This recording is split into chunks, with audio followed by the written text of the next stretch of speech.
personnage de légende, une chapelle comme dernière demeure et des expériences étranges en pleine nuit, notre enquête sur la chapelle pointue de Madame des Bassins va se révéler riche en rebondissements.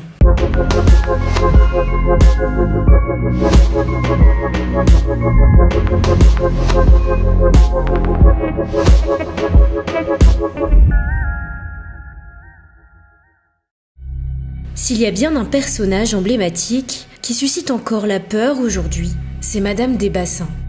La dame de fer, impitoyable, régnait en maître sur ses esclaves au début du XIXe siècle. Cette femme, à la réputation cruelle, était une des plus grandes fortunes de la Réunion et propriétaire terrienne.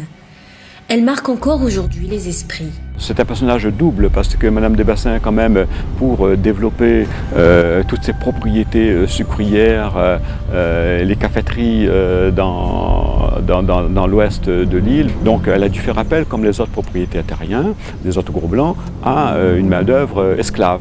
Et donc, mais elle avait quand même 400 esclaves sur ses propriétés, ce qui était quand même considérable. Et là, on a commencé à construire l'autre personnage de Madame des Bassins, non plus la seconde Providence, mais la Diablesse.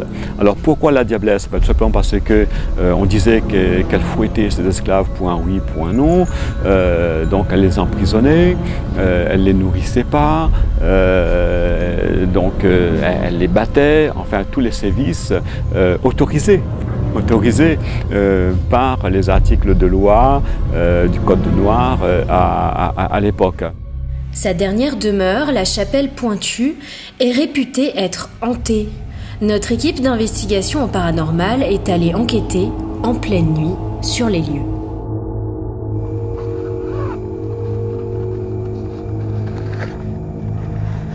Il faut savoir que dans les années 1830, Madame des Bassins utilisait cette chapelle en fait pour prodiguer une éducation religieuse aux esclaves. Donc il y a eu pas mal d'esclaves qui ont traversé ces murs.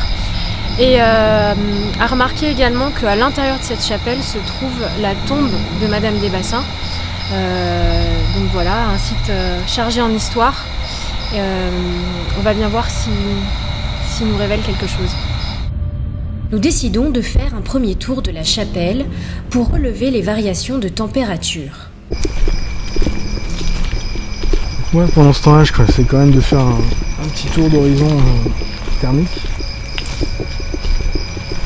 Et donc pour ceux qui ne connaissent pas le coin, je vous fais le tour caméra thermique. On est un petit peu dans la forêt, c'est des arbres que vous voyez.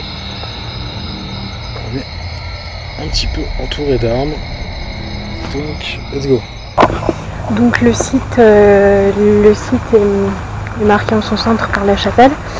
À côté, on a des petits lieux de culte, notamment à Saint-Gabriel. On voit très bien que c'est un lieu qui est visité assez régulièrement. Il y a des petites offrandes qui sont là.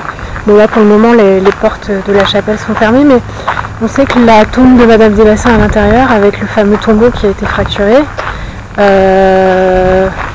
voilà, on sent que le site est chargé en histoire quand même.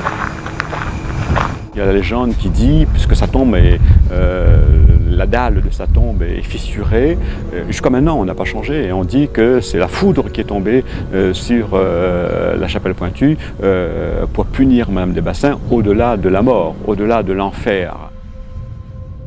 C'est au cours d'une nuit comme celle-ci que Thomas a vécu ici une expérience étrange qui a marqué le jeune homme. Je revenais d'une soirée à Saint-Gilles-Léo à pied. On est monté avec mon pote jusqu'à Villèle.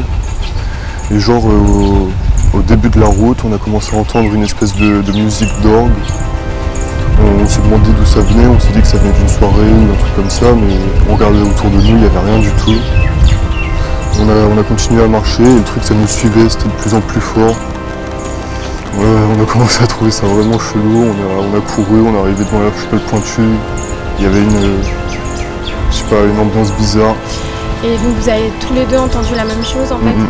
Exactement la même chose, une musique d'orgue assez sombre et qui nous suivait vraiment, c'était bizarre. Et quand vous êtes arrivé là-haut, vous êtes senti comment en fait? On n'était pas bien, on avait la chair de poule, on tremblait à moitié, c'était vraiment une ambiance Normalement, je crois vraiment pas aux esprits, des trucs comme ça. Je suis la personne la plus sceptique, mais sur cette expérience, j'ai un doute quand même, vraiment un petit doute. Sur place, nous avons déployé nos instruments de mesure, notamment un K2, un détecteur de champs électromagnétiques. On vient de voir le détecteur au moment où on allait le poser en fait pour partir faire un dernier tour avec la caméra thermique. On a tout simplement le K2 qui s'est mis à vaciller 2 fois. Donc voilà, au moment de le poser en fait et d'aller faire un tour. Donc on va le laisser et puis on va voir si c'est quelqu'un qui a quelque chose à me dire.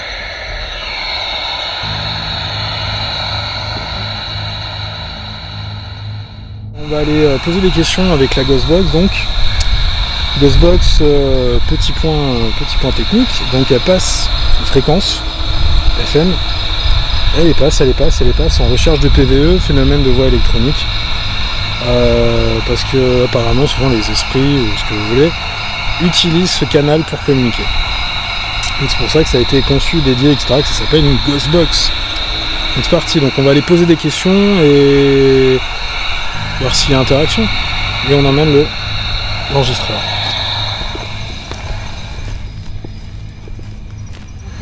Ok. Donc on commence à poser des questions. Est-ce qu'il y a quelqu'un ici avec nous? Et donc on va faire le tour du bâtiment en répétant la question.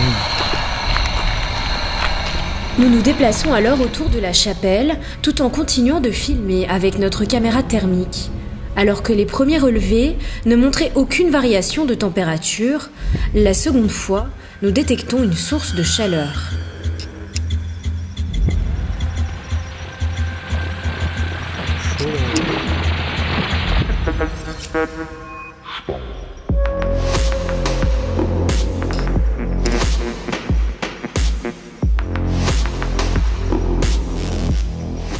Pendant que nous nous déplaçons, la caméra thermique filme également des vagues de chaud au niveau du petit mausolée dédié à Saint-Gabriel.